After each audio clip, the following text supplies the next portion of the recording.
12 août 2007, Rosewood, Oregon. En périphérie de la ville, des travaux de pose de conduite d'eau étaient en cours.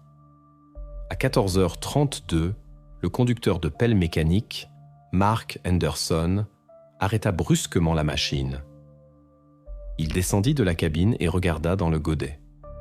Entre la terre et l'argile, un sac dense, ficelé avec une corde, était visible.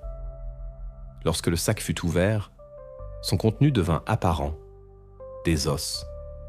Ils étaient mais trop petits pour un adulte. Mark appela le contremaître et le chantier fut immédiatement bouclé. Le travail cessa. Quelques minutes plus tard, une patrouille arriva sur les lieux. L'agent confirma qu'il ne s'agissait ni de déchets de construction, ni de carcasses d'animaux. Il enregistra la découverte, clôtura la tranchée et appela les détectives. À 15h10, l'équipe d'enquête arriva sur le chantier. La première inspection révéla que la trouvaille provenait d'un très jeune être humain. Cela signifiait que l'affaire n'était plus considérée comme une découverte fortuite. À partir de ce moment, le chantier se transforma en une scène de crime à part entière. Et ce qui ressemblait à un incident isolé devint le début d'une enquête qui allait bouleverser la vie de toute la petite ville. Pine Ridge Lane, numéro 17. La propriété où le godet de la pelle avait découvert le sac était enregistrée au nom d'Eleanor Vance. Elle était âgée de 54 ans. Pour les habitants de Rosewood, ce nom résonnait comme un symbole de fiabilité. Eleanor travaillait depuis plus de 2 décennies à la crèche locale Soleil. D'abord comme aide-éducatrice, puis comme éducatrice principale. Des centaines de jeunes enfants étaient passés entre ses mains pendant cette période. Les parents la traitaient avec respect, beaucoup la considérant comme la personne la plus importante dans l'éducation de la petite enfance. Elle avait passé toute sa vie à Rosewood. C'est ici qu'elle s'était mariée. C'est ici qu'elle avait construit sa maison. Son mari, David Vance, était souvent en voyage d'affaires. Il vendait des appareils électroménagers et était absent pendant de longues périodes. Mais Eleanor ne restait jamais seule. Sa maison était un lieu de rencontre pour les voisins. En été, elle organisait des thés dans le jardin, proposait des pâtisseries et montrait ses rosiers. Ses parterres étaient connus dans toute la région. Chaque année, elle participait à des expositions et recevait des diplômes. Dans les caractéristiques officielles, qui furent ajoutées au dossier plus tard, il était indiqué « discipliné, sans plainte, n'avait pas de problème avec la loi ». De plus, elle était membre du conseil de l'Église et participait à l'organisation d'événements dominicaux. Des photos de cette époque montraient une femme souriante aux cheveux soigneusement coiffés, vêtue de vêtements clairs, sur fond de jardin fleuri. Lorsque la police commença à interroger les voisins, presque tous utilisèrent les mêmes mots. Les procès-verbaux contenaient des formulations telles que « femme sainte », on lui faisait confiance comme à personne d'autre. Elle était un pilier pour tout le quartier. Certains soulignaient sa gentillesse, d'autres se souvenaient qu'Eleanor aidait souvent les personnes âgées dans leurs tâches ménagères. On lui confiait les clés de la maison quand on partait en vacances. On lui demandait de s'occuper des animaux et on se passait des colis par son intermédiaire. Pour une petite ville, avec une communauté soudée, cela signifiait beaucoup. Pourtant, c'est précisément sur sa propriété, dans le jardin bien entretenu derrière la haute clôture en bois, que les restes humains étaient cachés. Et ce fut un choc pour tous ceux qui la connaissaient personnellement. Le contraste entre l'image de l'éducatrice, membre respecté de la communauté, et ce qui fut trouvé sous terre, semblait impossible. À ce moment-là, la police n'avait pas encore conscience de l'ampleur. Elle disposait d'un sac et du fait que le terrain appartenait à une femme à la réputation irréprochable. Mais déjà à cette époque, il devint clair, l'enquête ne serait pas simple. Après tout, il ne s'agissait pas d'un chantier abandonné ou d'une friche. Le lieu de la découverte se trouvait au cœur du quartier, sur une propriété considérée comme exemplaire. Ainsi, un simple bouton d'arrêt sur l'appel mécanique bouleversa le monde habituel de Rosewood. La prochaine étape fut l'examen détaillé de la propriété, et c'est précisément cela qui montra que la découverte n'était que le début. Au matin, la propriété des Vance était méconnaissable. Le jardin fleuri sur lequel pendait encore hier le panneau « Plus belle cour de la rue » s'était transformé en une zone d'excavation. Derrière la haute clôture, qui auparavant cachait le lieu confortable des regards extérieurs, des dizaines de personnes travaillaient maintenant. Des combinaisons de protection blanche, des gants, des conteneurs en plastique, tout semblait indiquer qu'il s'agissait d'une opération de niveau fédéral. Les voisins, qui auparavant se réjouissaient des parterres ordonnés et des buissons uniformes, se tenaient maintenant dans la rue et observaient la scène. Beaucoup connaissaient Eleanor personnellement. Certains lui confiaient leurs enfants, certains venaient dans son jardin pour prendre des boutures de roses, certains la considéraient simplement comme l'incarnation de la droiture. Et c'est précisément pourquoi l'image avec des pelles et des techniciens de la police scientifique semblait impossible. Les travaux commencèrent méthodiquement au coin de la propriété. D'abord, la couche supérieure de terre fut enlevée en prêtant attention à la couleur et à la densité. Là où le sol semblait plus meuble, on creusait plus lentement. Chaque endroit suspect fut photographié, marqué sur la carte et seulement ensuite creusé avec précaution. À un moment donné, une sonde heurta du tissu. Quelques coups de pinceau, et il devint clair. Un autre sac avait été trouvé. Le premier paquet fut récupéré près de l'ancienne clôture.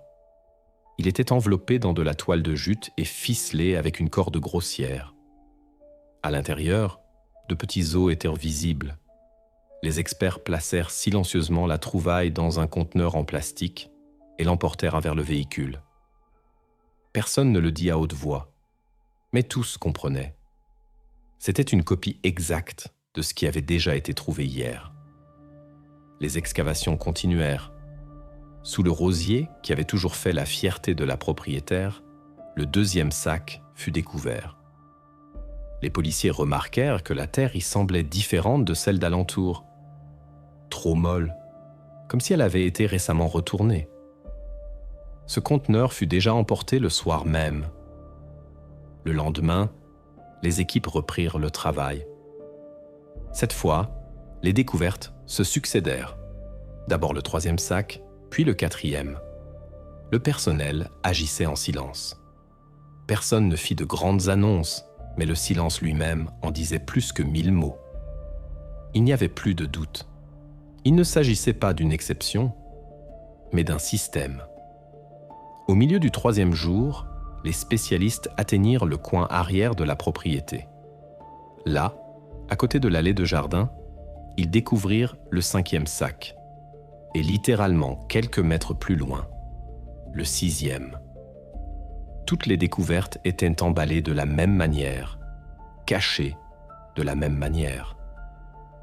Et toutes se trouvaient sous des plantes qui avaient autrefois été louées par les voisins. Lorsque les travaux furent terminés, les chiffres parlaient d'eux-mêmes. 6 sacs, 6 sépultures distinctes sur le terrain d'un seul jardin. Ce fut un tournant. L'histoire cessa d'être une coïncidence, cessa d'être un crime unique. Les enquêteurs se trouvaient désormais face à une tâche immense. Découvrir qui gisait exactement dans ces tombes et pourquoi l'endroit, considéré comme le plus soigné de la rue, avait été transformé en cimetière. La police avait en sa possession 6 sacs provenant du jardin des Vance, mais aucun d'entre eux ne portait de nom. C'était le point le plus difficile pour l'enquête. On ne pouvait pas construire une ligne d'enquête tant qu'on ne savait pas qui l'on cherchait exactement. Il fallait reconstituer les identités donner un nom, des données et les circonstances de la disparition à chacun. Sans cela, toutes les découvertes restaient anonymes et ne formaient pas une image complète. Les légistes commencèrent par des méthodes classiques. La première étape fut l'examen dentaire. C'était presque le seul instrument fiable lorsque l'état des restes ne permettait pas une identification immédiate. Chaque mâchoire fut photographiée. Des radiographies panoramiques furent prises et comparées aux archives. Sur les tables des experts légistes se trouvaient des dizaines d'anciens journaux dentaires. Quelqu'un manquait une dent. Quelqu'un avait une obturation de forme inhabituelle. Pour quelqu'un, une occlusion rare était notée. Chaque détail pouvait mener à une correspondance. Parallèlement, des échantillons d'ADN furent traités. Le matériel extrait fut envoyé au laboratoire, où il fut comparé à la base de données nationale des personnes disparues. C'était un processus long. Les résultats arrivaient par lot, et chaque correspondance signifiait un nouveau nom. Les enquêteurs savaient qu'il ne devait pas y avoir d'erreur. C'est pourquoi chaque identification fut immédiatement confirmée par plusieurs méthodes. Le premier résultat vint de la dentisterie. Le sac de la zone 1 correspondait aux données d'archives de 1998. Il s'agissait de Michael Brown, disparu à l'âge de 8 ans. Sa disparition avait longtemps été considérée comme un mystère. La version officielle parlait d'une éventuelle fugue. Mais maintenant, le sort de Michael était confirmé. Le deuxième paquet fut identifié par ADN. Une correspondance fut établie avec la famille Miller. Il s'agissait de Sarah, disparue en septembre 2001. Elle avait 6 ans. Dans ce cas, la version d'un enlèvement dans la rue avait été envisagée, mais aucune preuve directe n'avait jamais été trouvée. Après cela, le travail s'accélérera. La troisième découverte, Joshua Kelly. Sa disparition datait de l'année 2003. Il avait 9 ans. Les parents vivaient alors dans le district voisin, et l'affaire fut considérée comme locale. La quatrième découverte donna le nom de Christopher Lee, 7 ans, disparu en 2004. Le cinquième sac concernait Emily Roberts. Elle disparut en 2005, elle avait 10 ans. Dans son cas, il y avait des versions contradictoires, d'un enlèvement par un homme inconnu à une fugue volontaire de chez elle. Tout cela était maintenant caduc. Les traces menaient au jardin des Vance.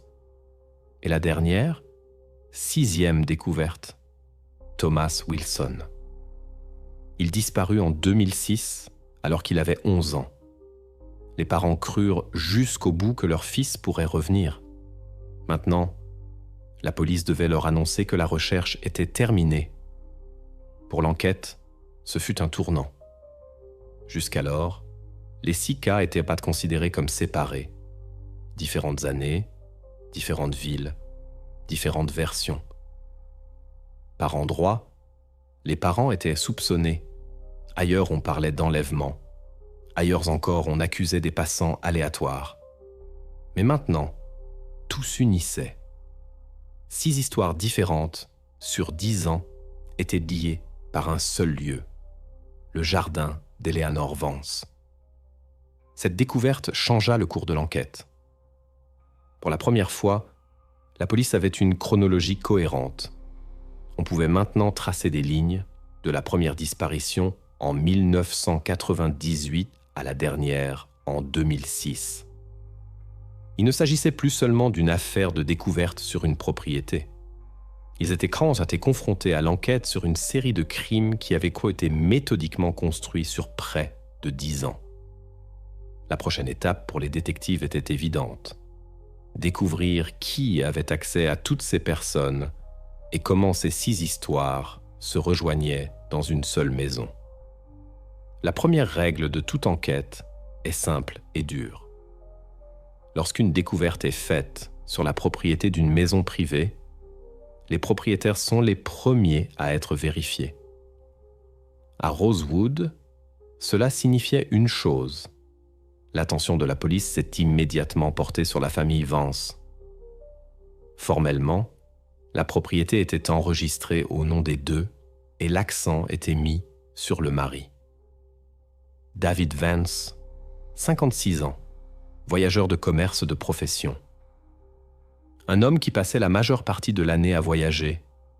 Il parcourait constamment le pays, vendant du matériel aux entreprises de construction. Et c'est précisément ce métier qui a immédiatement créé une lacune d'information. D'une part, il avait un alibi naturel. Il était rarement vu en ville. D'autre part, les voyages réguliers pouvaient qu'être une couverture commode s'il cachait une double vie. David fut convoqué pour interrogatoire 2 jours seulement après l'exhumation. Son arrestation se déroula calmement.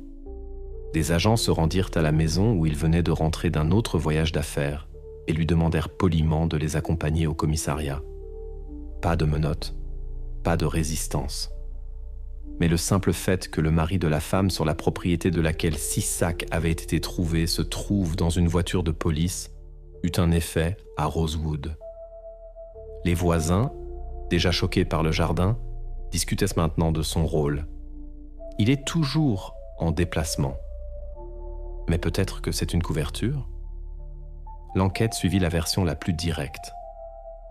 Si David était coupable, son travail lui offrait un écran idéal. Il pouvait partir en voyage d'affaires, mais en réalité, revenir la nuit, faire ce qu'il avait prévu et quitter la ville à nouveau. L'absence en public et les rares apparitions dans le quartier auraient semblé naturelles, puisque c'était son métier. Par conséquent, les premières heures de l'interrogatoire furent axées sur des questions directes. Où était-il le jour de chaque disparition? Avec qui? Quelles preuves y avait-il? À la surprise de la police, David ne commença pas à se justifier émotionnellement. Il renversa littéralement une valise de vieux dossiers sur la table. À l'intérieur, des billets soigneusement pliés, des reçus d'hôtel, des impressions d'itinéraire. Il avait conservé tout cela pendant de nombreuses années pour sa déclaration fiscale.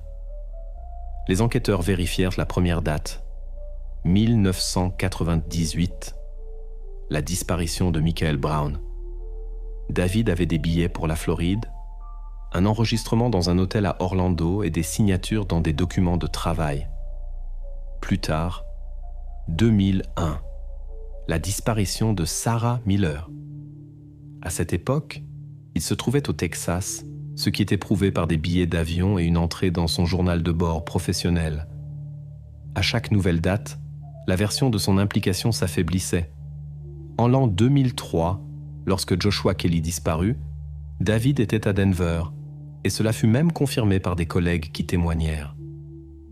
En l'an 2004, lors de la disparition de Christopher Lee, sa signature figurait sur un rapport commercial à Seattle.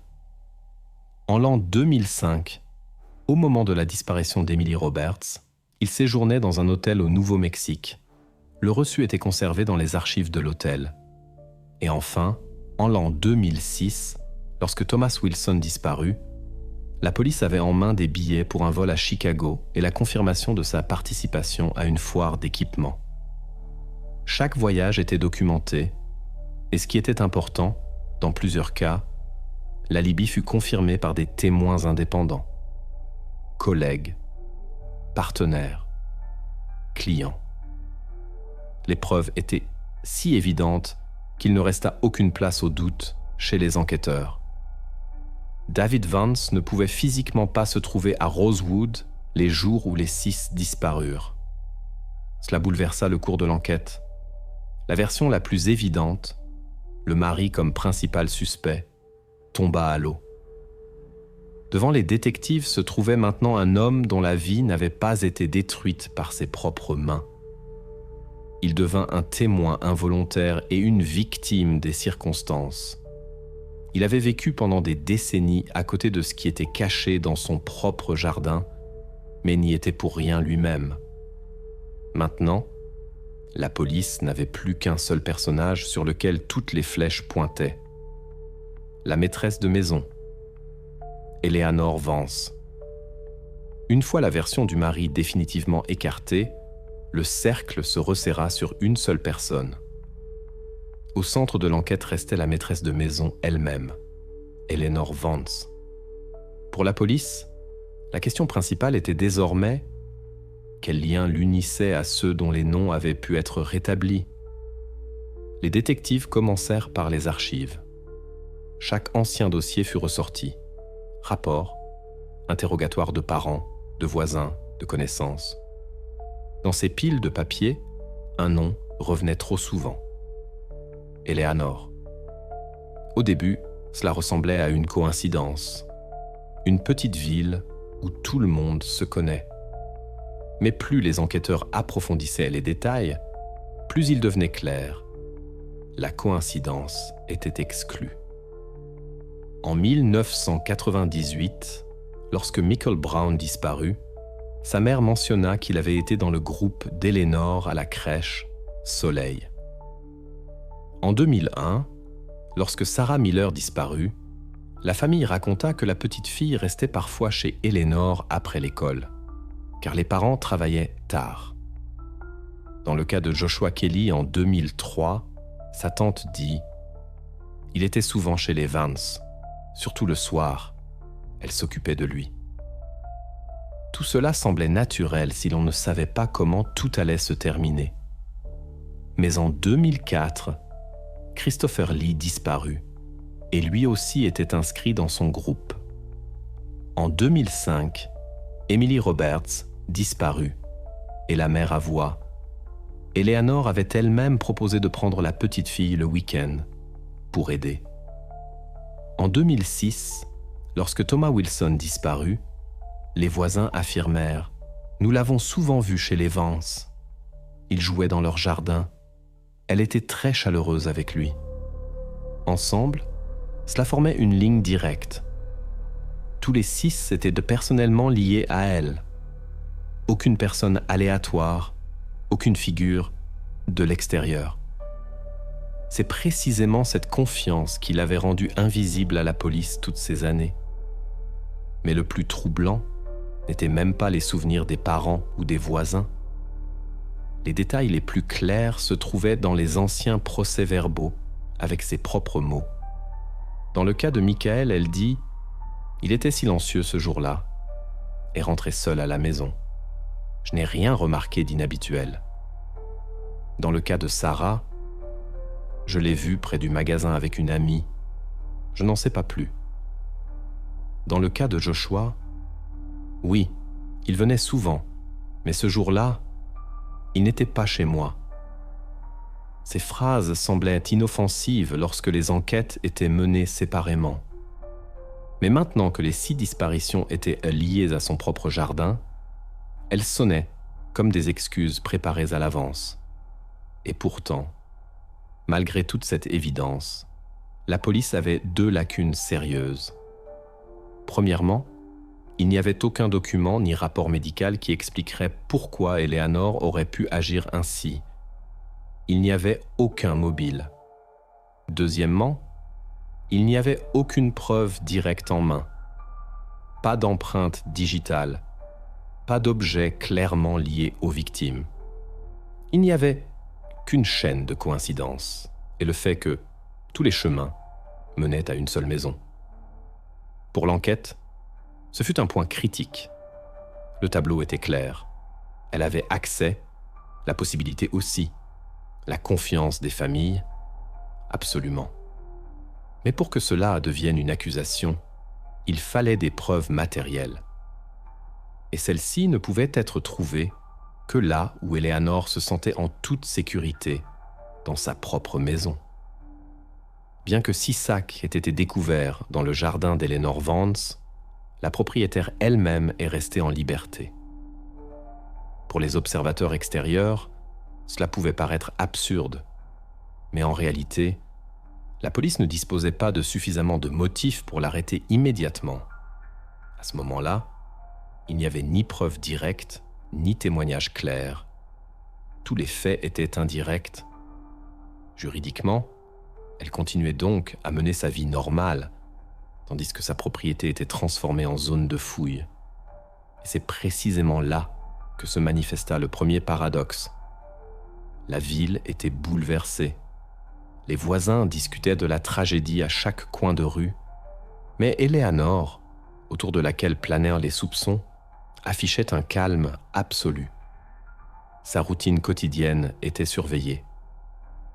La police ne pouvait se permettre la moindre erreur, c'est pourquoi chacun de ses gestes était enregistré, de l'heure à laquelle elle quittait la maison aux personnes avec lesquelles elle parlait.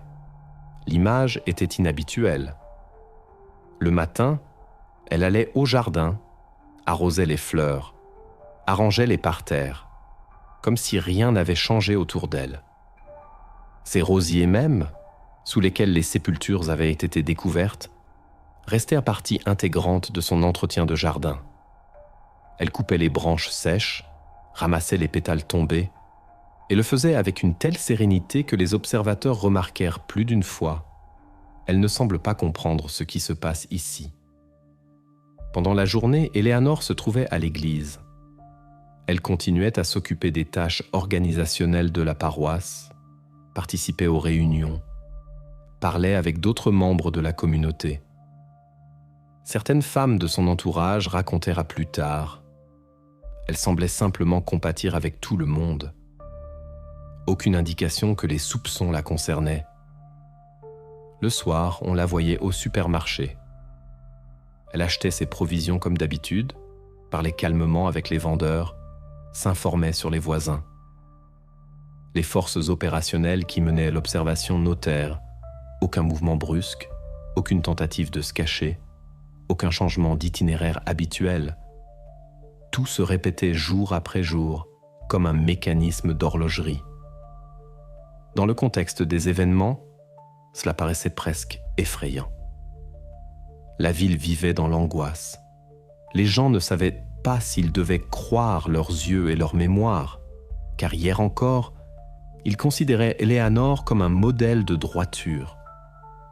Et elle-même se comportait comme si elle ne remarquait ni l'attention portée à sa personne, ni les rumeurs qui l'entouraient.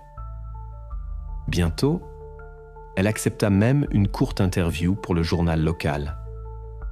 Les journalistes s'attendaient à voir une personne brisée, mais Eleanor dit calmement « J'espère que la police trouvera le monstre qui a fait cela.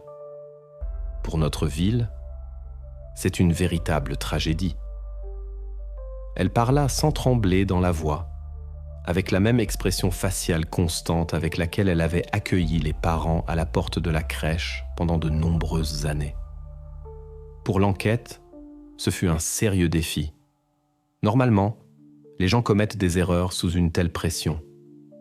Certains montrent de l'irritabilité, certains se replient sur eux-mêmes, certains se défendent trop activement.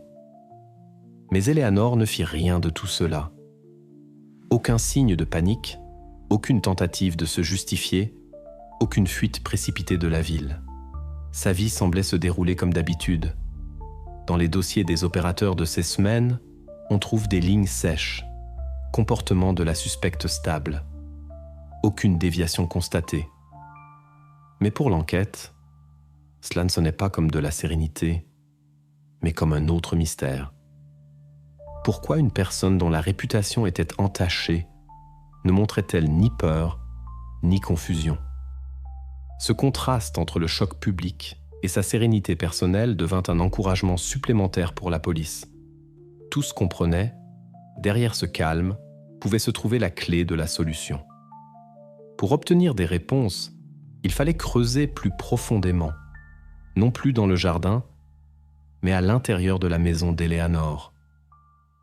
C'est là que les enquêteurs s'attendaient à trouver ce qui ne pouvait être expliqué ni par le hasard, ni par la coïncidence. La cause du décès n'a pas pu être établie. Les médecins légistes l'ont noté sèchement et avec la plus grande précision. La décomposition était trop avancée. Les tissus mous étaient pratiquement inexistants et aucune méthode d'analyse ne pouvait nommer un mécanisme spécifique. Aucune blessure par arme blanche visible, ni aucune fracture. Mais cela non plus n'apportait aucun réconfort, car cela laissait place au doute. La défense aurait pu facilement arguer devant le tribunal que les preuves étaient indirectes et que les preuves d'un crime insuffisantes. Pour l'enquête, ce fut un moment difficile. 6 noms avaient été rétablis, mais la question principale restait sans réponse. Comment exactement ces personnes se sont-elles retrouvées sous terre? Il n'y avait pas de réponse, et cela menaçait de paralyser l'enquête. Sans une image claire des causes et sans trace matérielle, chaque cas pouvait devenir une série de conjectures. Les détectives comprenaient, si aucun indice sérieux n'apparaissait maintenant, l'histoire risquait de devenir un autre mystère d'archives. Mais le travail ne fut pas interrompu. Les preuves matérielles continuèrent d'être examinées en laboratoire.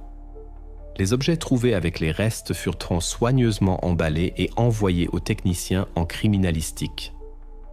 Une attention particulière fut accordée au dernier cas, les vêtements de Thomas Wilson. Contrairement aux autres, ils étaient mieux conservés. Le tissu gardait encore sa forme.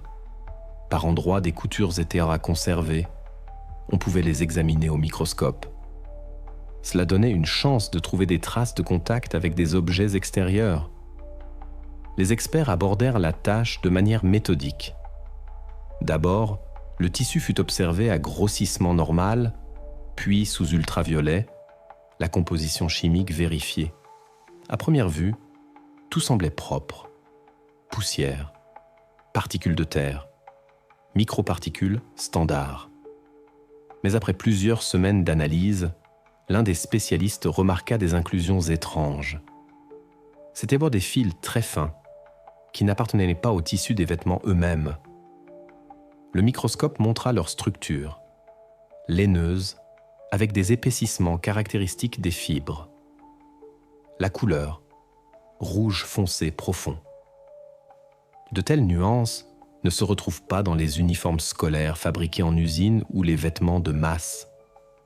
La composition contenait de la laine avec un mélange de synthétique, mais pas du type industriel standard. L'expert conclut, il s'agissait de fibres provenant d'un article tricoté à la main. Cette conclusion est devenue une sensation pour l'enquête, car c'est souvent dans de tels micro-détails que réside le tournant décisif. Il ne s'agit ni de terre, ni de pollen, qui pourraient s'expliquer par un contact fortuit. Les fibres se sont avérées étrangères aux vêtements trouvés, ce qui signifie qu'elles y sont arrivées directement au moment du contact avec un autre objet. Très probablement, exactement pendant la période où Thomas a disparu. Le rapport de laboratoire soulignait les fibres n'étaient pas à la surface, mais étaient cousues dans la couture du tissu, s'étant accrochées au fil. Cela signifie que le contact était étroit. Les fils n'auraient pu y arriver que lorsque le tissu était encore activement utilisé. Pour l'enquête, cela est devenu une véritable percée. Jusqu'à ce moment, il n'avait que des liens indirects. Souvenirs de voisins, paroles de parents, allusions dans d'anciens interrogatoires. Mais maintenant, il y avait la première trace physique qui pouvait être présentée devant les tribunaux. Des fibres étranges, rouge foncé. C'est une preuve matérielle qui ne peut s'expliquer par le hasard. Les policiers ont formulé une nouvelle tâche, trouver l'objet d'où elle pouvait provenir. Cela signifiait qu'une nouvelle série de perquisitions, de nouvelles comparaisons d'échantillons de tissu et de laine était à venir. Chaque tapis, chaque plaid, chaque objet de la maison Vance devait être examiné. Et c'est précisément ce travail qui devait montrer si la maîtresse de maison avait réellement une relation directe avec les disparus. À partir de ce moment, l'enquête a atteint un nouveau niveau. Il ne s'agissait plus seulement de coïncidence et de confiance envers les témoins. Les enquêteurs avaient une preuve qui pouvait relier un objet concret de la maison de la suspecte à la dernière victime. Et ce n'était plus une supposition, mais un fil matériel qui menait à la solution. La tâche des techniciens de la police scientifique était presque sans espoir. Une seule fibre rouge foncé, accrochée à la couture des vêtements de Thomas, devait être comparée à des milliers de sources possibles qui pouvaient se trouver dans la maison Vance. Cela pouvait être n'importe quel tissu. Le tapis au sol, le rideau, le plaid, le foulard, la tête d'oreiller, un jouet en tricot. Même de vieilles affaires rangées au grenier sont devenues des candidats potentiels. Pour l'enquête, cela signifiait une chose. Il fallait littéralement passer au crible chaque fil, chaque fibre, chaque surface de tissu afin d'exclure les correspondances accidentelles et de trouver la bonne réponse. La nouvelle perquisition de la maison a été menée avec une minutie maximale. Si la première fois, l'objectif était de saisir l'ensemble du tableau, la tâche était maintenant de collecter tous les textiles. Les pièces ont été fouillées, couche par couche. Dans le salon, des morceaux de la moquette ont été découpés. Des fauteuils et des canapés. Les housses et les rembourrages ont été soigneusement retirés. Toutes les couvertures, plaids, même les coussins décoratifs ont été emballés dans des sacs séparés. Dans les chambres à coucher, des échantillons de linge de lit, des lambeaux de vieilles couvertures ont été prélevés. Dans le débarras, on a trouvé une boîte de tricot qu'Eleanor, selon les voisins, avait elle-même confectionnée autrefois. Tout cela a également été envoyé pour expertise. La catalogation a pris plusieurs jours. Chaque objet a reçu un numéro, le lieu de la découverte. Les conditions de stockage, même l'humidité de la pièce ont été enregistrées sur l'emballage. Au final, plus de 300 sacs d'échantillons de tissu ont été envoyés au laboratoire. Selon un employé, un tel volume n'avait jamais été atteint dans le laboratoire de district au cours des 20 dernières années. L'analyse comparative a duré des semaines. Les fibres des vêtements de Thomas ont été réparties dans des micro-éprouvettes. Chaque fragment microscopique a été examiné au microscope, son diamètre, la densité de la torsion, les défauts caractéristiques du fil ont été enregistrés. Puis ces paramètres ont été comparés à chacune des centaines d'échantillons de la maison Vance. Au cours du travail, des microscopes électroniques, des spectrographes et même une analyse infrarouge du colorant ont été utilisés. Tout cela pour exclure toute possibilité d'erreur. Les résultats étaient initialement uniformes. Un échantillon après l'autre était examiné et passait dans la catégorie « correspondance non établie ». Les tapis ne correspondaient pas, composition différente. Les rideaux, colorants différents. Les housses de canapé, structure de fibres différentes. Même de vieilles chaussettes tricotées ne correspondaient pas. Le fil différait en épaisseur. Au milieu du 2e mois, les experts avaient déjà examiné plus de 200 échantillons, mais le résultat souhaité n'était pas là. Et ce n'est qu'en arrivant aux échantillons du salon que la situation a changé. Dans le sac portant le numéro 214 se trouvaient des fils d'un vieux plaid qui avait été posé pendant des années sur le canapé des Vance. Sa couleur rouge foncé délavée ne semblait pas identique à première vue, mais les tests de laboratoire ont montré le contraire. Au microscope, la structure des fils s'est avérée absolument identique aux fibres trouvées sur les vêtements de Thomas. Le diamètre, la torsion caractéristique à la main, la composition du colorant et de la laine correspondaient en tout point. Dans le rapport des techniciens de la police scientifique est apparue la phrase qui est devenue un tournant pour l'enquête. Une correspondance à 100% a été établie avec des échantillons prélevés sur un vieux plaid du salon de la maison Vance. C'était la première fois qu'une preuve matérielle reliait directement la maison d'Eleanor à la victime. Il ne s'agissait plus de coïncidences indirectes ou de souvenirs de voisins, mais d'un lien extrêmement concret. Les fibres des vêtements et les fibres d'un objet de son salon correspondaient entièrement. Pour l'enquête, c'était une véritable percée. Des décennies de suspicions et de suppositions se sont transformées en une preuve physique. La maison où vivaient et recevaient des invités, Eleanor contenait un objet directement lié à l'un des disparus. On ne pouvait plus dire que c'était le hasard ou une coïncidence. Le plaid du salon est devenu la pièce à conviction qui reliait deux lignes, les tombes trouvées et la vie de la famille Vance. Mais l'expertise ne s'est pas arrêtée là. Après la correspondance avec le plaid, les techniciens de la police scientifique sont revenus aux autres restes.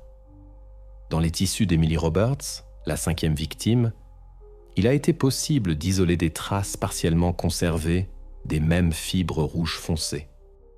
Même s'il y en avait moins, cela a renforcé la conclusion. Le plaid a été utilisé à plusieurs reprises. Pour la police, cela signifiait une chose. Maintenant, ils avaient non seulement des noms et le lieu de l'inhumation, mais aussi un lien matériel direct avec un objet qui se trouvait dans la maison de la suspecte. Et c'était déjà un niveau de preuve qui ne pouvait être ignoré ni devant les tribunaux, ni aux yeux du public. L'étape suivante était évidente. Il fallait chercher ce que la maison Vance cachait encore. Car si les fibres étaient pas la première clé, alors ce qui se trouvait dans les pièces elles-mêmes pouvait fournir la réponse finale à la question de savoir qui était exactement derrière cette série de disparitions. Au cours d'une enquête, il existe toujours le risque de s'entêter sur une version et d'en négliger d'autres. C'est pourquoi les enquêteurs étaient tenus d'examiner toutes les pistes alternatives, même lorsque la preuve du plaid désignait la maison Vance. L'une de ces pistes restait la vieille suspicion contre la famille Miller. Cette affaire était répertoriée sous le numéro 2, la disparition de Sarah Miller en septembre 2001. Dès le début, il y avait un conflit. Les parents de la jeune fille étaient en plein divorce difficile. Les relations étaient tendues. Le père avait longtemps insisté sur le fait que la mère surveillait mal la fille. La mère, à son tour, accusait le père d'avoir pu délibérément emmener l'enfant par vengeance. Au cours des premiers mois, c'est le père qui est devenu le principal suspect. Il a même été arrêté pour interrogatoire. Mais aucune preuve n'a été trouvée contre lui à l'époque. Néanmoins, la version d'une éventuelle implication du père a plané toutes ces années. Maintenant que les restes de Sarah ont été retrouvés dans le jardin d'Eleanor Vance, l'enquête était tenue de clore définitivement cette piste. Les parents ont été de nouveau convoqués pour interrogatoire. Leurs déclarations ont été vérifiées. Chaque détail a été clarifié. Les anciens documents, alibis, enregistrements ont été examinés. Les enquêteurs ont agi avec une extrême prudence. Il fallait mettre un point final définitif pour que la défense ne puisse pas utiliser les vieilles rumeurs de conflit familial à l'avenir. Le père a de nouveau présenté des preuves qui avaient déjà été vérifiées, mais qui ont maintenant été confirmées. Le jour de la disparition, il se trouvait en dehors de l'État, au travail. Ses rapports, documents de paiement et même les témoignages de collègues avaient été conservés. La vérification a montré qu'aucun des parents n'aurait pu être impliqué dans la disparition de Sarah. Ainsi, un point semblait être mis. Mais dans les protocoles d'archives, un détail a été trouvé qui a renforcé les soupçons, non pas contre les parents, mais contre Eleanor. Dans un ancien interrogatoire de l'année 2001, c'est elle qui avait déclaré avoir vu Sarah monter dans la voiture du père près du magasin. À l'époque, ces paroles sont devenues un argument en faveur de la version de l'enlèvement. À cause de cette phrase, le père a été encore plus soupçonné et il a vécu longtemps sous pression, bien qu'aucune preuve n'ait été trouvée. Il est maintenant devenu évident que cette information était fausse. Ni les caméras, ni les témoins n'ont confirmé ces paroles. Et surtout, maintenant que les restes de Sarah ont été retrouvés dans le jardin d'Eleanor, ces anciennes déclarations n'ont pas semblé être une erreur, mais une tentative délibérée de diriger l'enquête sur une fausse piste. Pour l'enquête, cela est devenu une preuve indirecte supplémentaire. Les parents ont été officiellement exclus du cercle des suspects. Leurs alibis ont été confirmés à plusieurs reprises, sans le moindre doute. Eleanor, quant à elle, s'est retrouvée pour la deuxième fois au centre de cette histoire. D'abord en tant que témoin ayant introduit une fausse version, et maintenant en tant que propriétaire de la maison dans le jardin de laquelle Sarah a été retrouvée.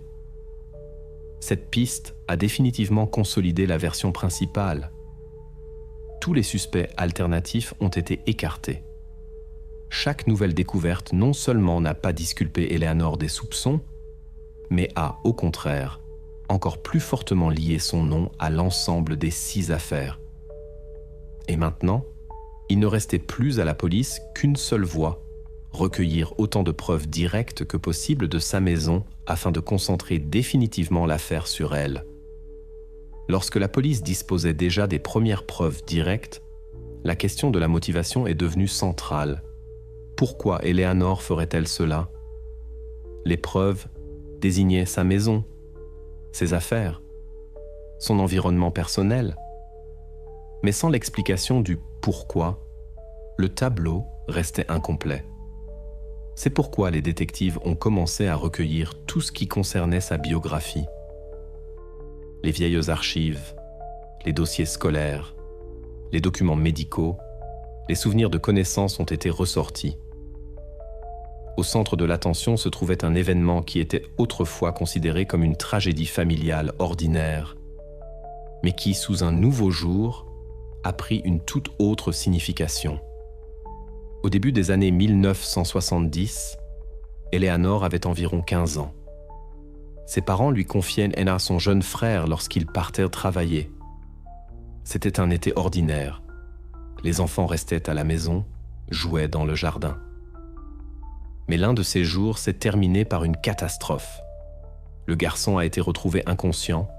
Il a été immédiatement transporté à l'hôpital, où les médecins n'ont pu que constater son décès. Les médecins ont déclaré qu'il s'agissait d'un accident. Étouffement pendant le sommeil, peut-être à cause d'une maladie respiratoire. L'affaire a été rapidement classée et la famille s'est restée seule avec sa tragédie personnelle. À ce moment-là, personne n'a posé de questions supplémentaires. Personne ne doutait qu'il s'agissait effectivement d'un hasard. Mais des connaissances se sont souvenues qu'Eleanor avait beaucoup changé après cette histoire. Elle a poursuivi ses études, a participé à la vie de la ville, mais son caractère est devenu différent. Une voisine a raconté « Avant, elle était insouciante, riait beaucoup, pouvait parler à tout le monde. Après l'histoire avec son frère, elle s'est retirée. Elle est devenue plus sérieuse, plus silencieuse. » Une autre connaissance, qui était allée à l'école avec elle, a dit « Elle se tenait toujours droite. Mais après cet été tragique, elle a eu un regard si froid, comme si elle pensait tout le temps à quelque chose que nous ne savions pas. » Des notes de journaux intimes, examinées plus tard par des psychologues, sont également conservées dans les archives. On y a trouvé des phrases étranges. Par exemple, « Certains ne supportent pas ce monde trop tôt, et c'est peut-être une grâce. » Ou « Il est parti sans douleur, et peut-être est-ce mieux ainsi. » À l'adolescence, de tels écrits pouvaient apparaître comme de la philosophie, mais rétrospectivement, ils ressemblaient aux premiers signes d'une perception déformée. Des témoins ont remarqué un autre détail. Après la mort de son frère, Eleanor n'a pas évité de s'occuper des enfants. Au contraire, elle a commencé à aider activement les voisins, prenant soin des plus jeunes. Beaucoup y ont vu à l'époque un désir de racheter sa culpabilité. Mais les psychologues ont ensuite souligné « C'est précisément à cette époque qu'un scénario interne a pu se former. Elle ne sait pas détourner des enfants, mais au contraire, elle en a fait une partie de sa vie. Et cela a ensuite consolidé sa réputation de femme attentionnée et fiable. Lorsque l'enquête a commandé un profil psychologique, les experts ont tiré une conclusion importante. Le traumatisme de l'adolescence aurait pu jeter les bases du complexe du sauveur. C'est un état dans lequel une personne se convainc elle-même, elle ne détruit pas une vie, mais protège de la souffrance. Le sentiment de culpabilité ressenti pour la mort de son frère s'est ancré comme la conviction qu'il a été libéré de la douleur à l'avance. Avec le temps, cela a pu se transformer en une attitude pathologique. Des documents contenant cette analyse ont été inclus dans le dossier. Légalement, ils ne prouvaient rien, mais ils ont aidé à comprendre le motif. Les psychologues ont souligné des traumatismes similaires conduisent parfois à des formes de pensée graves et déformées. Une personne peut continuer à mener une vie normale, travailler, établir des relations, mais intérieurement, une fausse logique se forme, justifiant des actions inacceptables dans une société normale. Pour l'enquête, cela est devenu la première hypothèse de travail expliquant le comportement d'Eleanor. Elle aurait pu considérer ces actes comme un acte de miséricorde, comme la continuation de ce même scénario qui a commencé avec la mort de son frère. Pour l'entourage, cela ressemblait à de la sollicitude. Pour elle-même, à du sauvetage. Maintenant, la police avait non seulement des preuves physiques et un accès, mais aussi un motif possible. Et cela signifiait que les preuves et la psychologie commençaient à se rejoindre en une seule ligne. La prochaine étape devait être la recherche d'objets qui montraient son attachement pathologique à chacune des victimes et qui enregistraient son rituel du souvenir. Eleanor Vance a été placée pour la première fois en statut de suspecte. La fille a été convoquée pour un interrogatoire officiel. L'atmosphère était tendue. Pas de ton amical, pas de formulation courtoise. Sur la table des enquêteurs se trouvaient toutes les preuves qui avaient pu être recueillies au cours de mois d'enquête. Leur tâche était simple. Présenter tout cela à la propriétaire de la maison et observer sa réaction. L'interrogatoire a d'abord porté sur le fait général. 6 sépultures, toutes sur sa propriété. Pour toute autre personne, cela aurait été un choc. Mais Eleanor s'est comportée comme si la nouvelle ne la concernait pas. Elle était assise droite, répondant aux questions brièvement et calmement. Dans ses paroles, il n'y avait ni confusion, ni justification. Elle a insisté. La propriété avait toujours été accessible. N'importe qui aurait pu y avoir accès. Et elle-même n'était impliquée en rien. Ensuite, on est passé aux preuves. La première a été l'expertise sur les fibres. Le laboratoire a constaté une concordance à 100% entre les fils rouges foncés des vêtements de Thomas et le vieux plaid de son salon. Pour les enquêteurs, c'était le moment décisif, mais la réaction d'Eleanor a de nouveau été étonnamment égale. Elle a expliqué que le plaid était resté dans la maison pendant des dizaines d'années. Toute personne qui lui rendait visite aurait pu entrer en contact avec lui. Les enfants s'asseyaient souvent sur le canapé, se couvraient, jouaient, et des traces de fibres sur leurs vêtements ne devraient surprendre personne. La preuve suivante était une petite boîte trouvée dans sa chambre.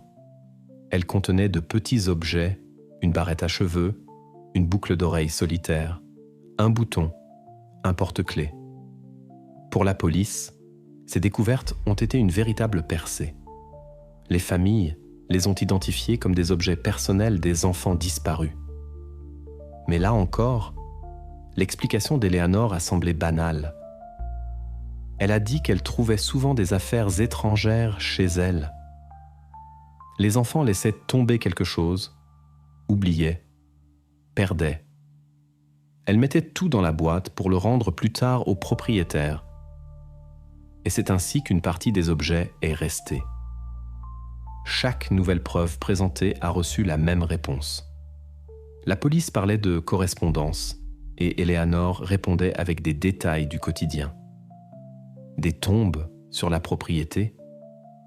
La propriété était ouverte, la clôture arrière était endommagée depuis longtemps, n'importe qui pouvait y entrer. Des fibres sur les vêtements, un vieux plaid avec lequel beaucoup sont entrés en contact, des objets personnels, des trouvailles ordinaires que personne n'a réclamées. L'interrogatoire a duré plusieurs heures. Les enquêteurs ont essayé de faire pression, répétant les questions avec différentes formulations, soulignant la systématicité des correspondances. Mais Eleanor est restée inébranlable. Elle n'a pas pleuré, ne s'est pas justifiée, n'a pas élevé la voix. Au contraire, son calme a encore plus irrité les enquêteurs. Elle semblait convaincue de son innocence. Dans le procès verbal d'interrogatoire, le résultat était dur et sec, aveu non obtenu. La suspecte nie toute implication. Pour l'enquête, c'était dangereux. Les preuves commençaient déjà à former un tableau d'ensemble, mais l'absence d'aveu rendait la position de la police vulnérable. Devant les tribunaux, la défense aurait pu construire une ligne sur sa cohérence et ses explications logiques. L'affaire aurait pu s'effondrer si de nouvelles découvertes n'étaient pas apparues bientôt au cours de l'enquête. L'explication d'Eleanor concernant le plaid semblait trop commode. Elle répétait « C'est une vieille chose qui se trouve dans son salon depuis des dizaines d'années. N'importe qui pouvait la toucher, s'asseoir sur le canapé, se couvrir. » Et en effet, pour une correspondance trouvée, cette explication pouvait sembler plausible. La défense aurait facilement pu prétendre devant les tribunaux que la fibre y était arrivée par hasard et n'avait aucun rapport direct avec la disparition de Thomas. C'est précisément pourquoi les enquêteurs ont compris qu'il fallait un deuxième point qui confirmerait cette version ou la détruirait définitivement. Une nouvelle expertise, plus approfondie et plus coûteuse, a été approuvée. L'attention s'est portée sur les restes trouvés en 2003, c'est-à-dire 3 ans avant la disparition de Thomas. C'étaient les vêtements de Joshua Kelly. L'état du matériau était critique. Le tissu s'était transformé en lambeaux fragiles, les coutures se défaisant au moindre mouvement. Mais c'est précisément dans de tels détails que pouvait se cacher la preuve décisive.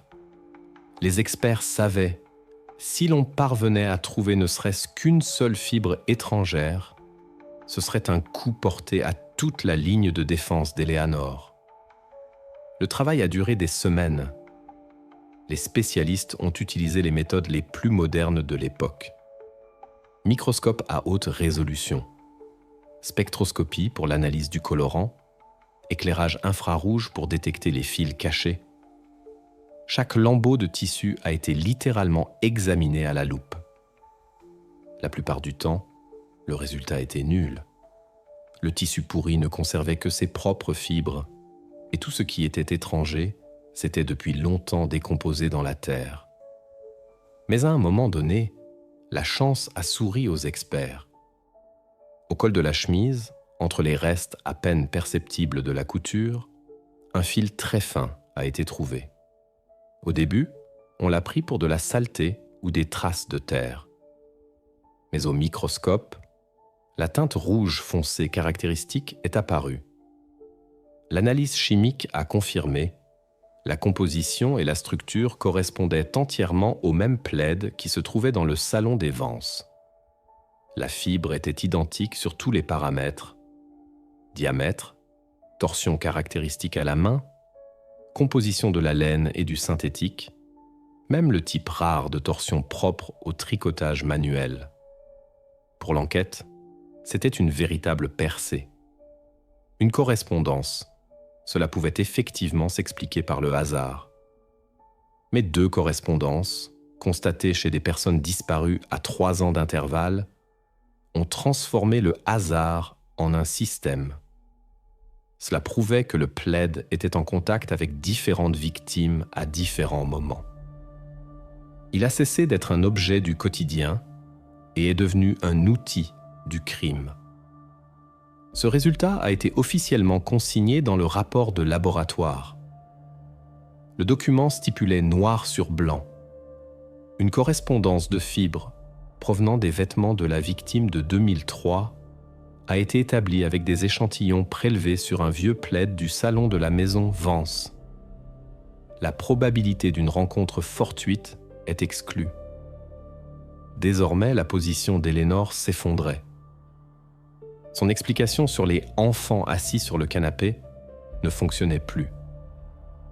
Car il s'agissait de deux personnes différentes, disparues à des moments différents, et toutes deux portaient trop des traces du même objet de sa maison. Pour la police et le tribunal, ce n'était plus un indice, mais une preuve matérielle de la systématicité de ses actions. Les enquêteurs ont compris. C'est précisément cette preuve qui transformait leur affaire en une accusation à part entière.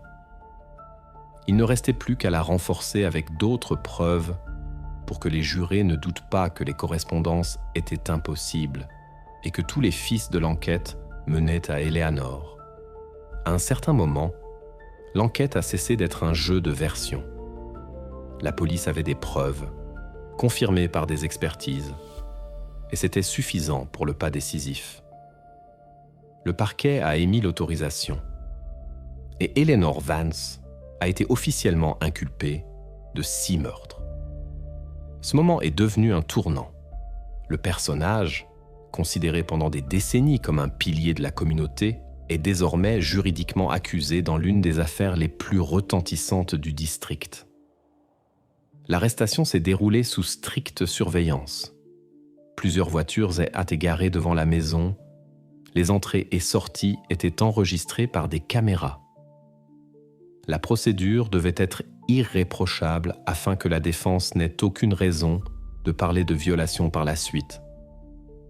Des témoins ont vu des agents entrer dans la maison, faire sortir Eleanor et la faire monter dans la voiture. Pas de menottes visibles, pas de tentative de fuite ou de résistance. Tout semblait ne pas concerner une arrestation liée à des affaires de meurtre, mais l'accompagnement planifié d'une personne au poste de police. Dans les procès-verbaux, ces courtes réponses ont été conservées. Elles sonnaient distantes, presque mécaniques. À la question de savoir si elle confirmait son identité, elle a répondu « oui ». Interrogée sur le droit à un avocat, elle a répondu « non ». À la question de savoir si elle comprenait le contenu de l'accusation, elle a de nouveau répondu « oui ». Tout cela a été enregistré mot pour mot, sans changement d'intonation. Pas un seul mot superflu, pas d'émotion, pas d'indication de tension intérieure. Les observateurs ont remarqué que son comportement à ce moment-là ne différait pas de ce qui avait été observé auparavant. Calme, posture droite, regard direct. Des voisins qui ont observé la scène derrière la clôture ont dit plus tard « Elle avait l'air de ne pas être concernée par tout cela ». Ce contraste entre la gravité de l'accusation et sa réaction extérieure est devenu l'un des détails que les journalistes ont particulièrement mis en évidence dans leurs reportages. Pour l'enquête, cela avait une signification pratique. Aucun aveu n'avait été obtenu. Ni pendant l'arrestation, ni plus tard, lors des audiences préliminaires, Eleanor n'a prononcé un mot qui aurait pu être interprété comme un aveu de culpabilité. Elle n'a pas essayé de se justifier, n'a pas proposé ses propres versions, n'a accusé personne d'autre. Sa ligne était restée inchangée. Silence complet, à l'exception des réponses formelles. Cela a créé une pression supplémentaire sur le parquet. Désormais, il devait construire l'affaire non pas sur les paroles de la suspecte, mais exclusivement sur des faits, des expertises et la logique de l'enquête. Chaque preuve devait être présentée aux jurés, et c'est précisément cela qui devait devenir la révélation.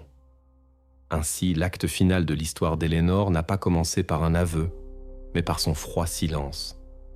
Et c'est précisément ce silence qui a rendu le procès encore plus passionnant. Désormais, toute l'attention s'est portée sur la salle d'audience, où les jurés devaient entendre l'histoire du point de vue de l'enquête et décider du poids des preuves recueillies. Lorsque le procès est arrivé devant le tribunal, tout devait être assemblé en un seul récit pour les jurés. Un ensemble de preuves seul ne suffisait pas. Une version holistique des événements était nécessaire qui expliquerait chaque disparition. C'était précisément la tâche de l'accusation. La question principale était « Comment exactement, selon l'accusation, Éléonore a-t-elle agi ?» L'accusation a présenté une reconstruction basée sur des témoignages, des expertises et les résultats des perquisitions. Tout a commencé par la confiance. Éléonore a eu accès aux enfants grâce à sa profession et à sa réputation. Les parents ne doutaient pas d'elle. Elle était puéricultrice, membre du conseil de l'Église, une femme sainte, comme l'appelaient les voisins. On pouvait confier un enfant en toute tranquillité à de telles mains. C'est ce que pensaient les familles. C'est précisément cette confiance qui est devenue la première étape de la chaîne. Vint ensuite le moment de la sédation. Les enquêteurs ont pointé du doigt les flacons de sirop contre la toux trouvée dans sa maison. De tels produits contenaient des substances à léger effet sédatif. Les experts ont expliqué « Même une petite dose peut provoquer un sommeil profond, surtout chez un organisme encore immature. » Cela expliquait pourquoi aucune trace de lutte ou de résistance n'avait été constatée sur les lieux des crimes. Un enfant endormi ne pouvait tout simplement pas se défendre. L'étape suivante fut le moment de la privation d'air. Des objets simples furent utilisés à cet effet, un oreiller ou le plaid. C'est pourquoi les experts n'ont pu, des années plus tard, déterminer la cause exacte du décès. De telles méthodes laissent rarement des traces visibles sur les os. Mais des preuves indirectes ont confirmé cette version. Les fibres rouges foncées du plaid ont été trouvées sur les vêtements de 2 victimes différentes, ce qui a lié toutes les affaires à un système. Puis la phase finale a commencé. Éléonore préférait agir la nuit, lorsque la rue était vide et que son mari était en voyage d'affaires. C'était un schéma pratique pour elle. Personne ne la voyait. Personne ne la dérangeait.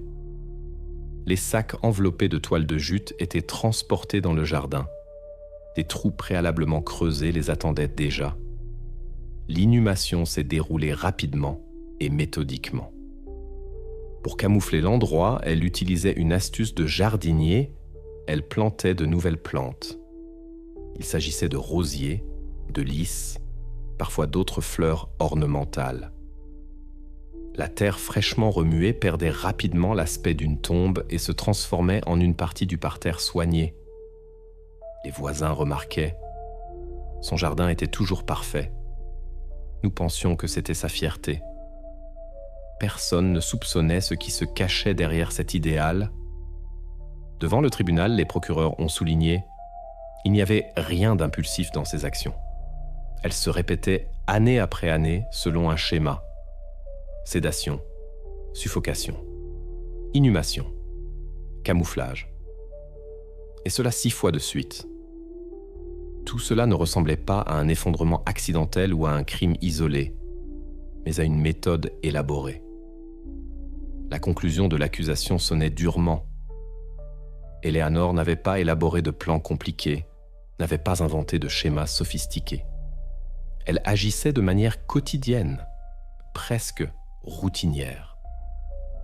Des étapes simples, mais exécutées avec une méthodologie qui la rendait dangereuse. Exactement cette reconstruction est devenue la clé pour le tribunal. Elle a non seulement expliqué ce qui s'était passé, mais a également montré aux jurés le caractère de l'accusé, une personne qui a pu faire la même chose pendant des années, tout en restant extérieurement la voisine idéale. La question centrale de toute la procédure judiciaire était directe. L'ensemble des preuves indirectes est-il suffisant pour que les jurés prononcent un verdict de culpabilité ? Juridiquement, c'était le plus grand risque pour l'accusation.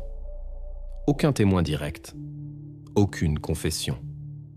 Tout est basé sur une chaîne de faits qui doivent être assemblés pour former un tableau complet. Le procureur l'a construit ainsi. Premièrement, l'accès.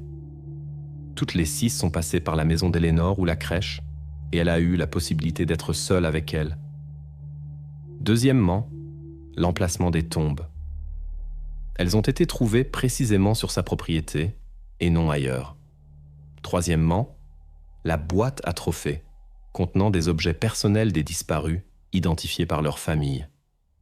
Quatrièmement, les fibres rouges foncées du plaid, qui correspondaient aux vêtements de 2 victimes disparues à des années d'intervalle.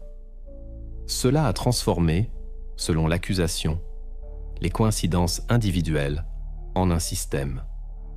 La défense a insisté sur autre chose. Toutes les preuves sont indirectes. Le terrain dans le jardin aurait pu être accessible à tout le monde. Les objets dans la boîte auraient pu être oubliés. Les fibres sur les vêtements auraient pu y arriver par hasard. Et le plus important, il n'y a aucune preuve qu'Eleanor est précisément celle qui a commis les crimes. Les jurés ont eu besoin de 8 heures pour prendre une décision. Ce fut une journée tendue où toute la salle attendait le verdict. Le soir, le président a annoncé le résultat, coupable de tous les chefs d'accusation. Le juge n'a fait que confirmer le résultat. La formulation finale a sonné sèche et dure. 6 peines de prison à vie, sans possibilité de libération conditionnelle. Pour Eleanor Vance, l'histoire s'est terminée au moment où le marteau du juge a frappé la table. Ainsi s'est achevé l'un des cas les plus sensationnels de l'histoire du district. Le cas de la femme qui, pendant des décennies, a été considérée comme un symbole de confiance et de bienveillance. Qu'est-il advenu des personnes et des lieux liés à cette affaire ? Cette question s'est inévitablement posée après le procès. L'histoire d'Eleanor Vance ne s'est pas terminée le jour où elle a été reconnue coupable, mais dans la manière dont les conséquences de ses actes ont influencé tout l'environnement. Son mari, David Vance, n'a pas cherché à excuser sa femme. Il a immédiatement demandé le divorce et a quitté Rosewood. Selon les dires de ses connaissances, il a déménagé dans un autre État, a trouvé un emploi dans une entreprise commerciale et n'est jamais revenu en ville. Il a été décrit comme la figure la plus tragique de l'affaire. Un homme qui a vécu pendant des décennies à côté de quelque chose qu'il n'a pas remarqué. La maison de Peenridge Lane est restée vide longtemps. Les citadins ne voulaient pas la voir. Et finalement, les autorités ont décidé de démolir le bâtiment. À l'emplacement de l'ancienne propriété, un petit parc a été aménagé. Des bancs y ont été installés et des arbres plantés. Pour les habitants, c'était un geste symbolique, l'effacement de la mémoire de cette terrible maison et la tentative de redonner à la rue son aspect normal. Après le verdict, Eleanor a été transférée dans une prison de haute sécurité. Elle a occupé une cellule individuelle et s'est comportée comme pendant l'enquête. Calme, sans accès de colère, sans aveu. Les psychologues de la prison ont travaillé avec elle. La plupart des conversations se sont terminées par le silence ou des réponses monosyllabiques. Elle n'a montré ni remords, ni désir d'expliquer ses actes. Et une seule fois, dans un rapport du psychologue, est apparue sa phrase, qui est devenue la seule explication officiellement enregistrée de ses motivations. « Je voulais juste qu'elle ne souffre pas dans ce monde. » Ces mots ne sonnaient pas comme une excuse et ne contenaient aucun remords. C'était plutôt la froide déclaration d'une personne qui croyait sincèrement en sa propre logique. Ce détail est devenu le point final de son portrait. Aucune confession de culpabilité, aucun regret, mais une idée déformée de rédemption. Et c'est précisément ce qui a laissé 3 points en suspens dans l'histoire, qui ne sera jamais complètement close pour les habitants de Rosewood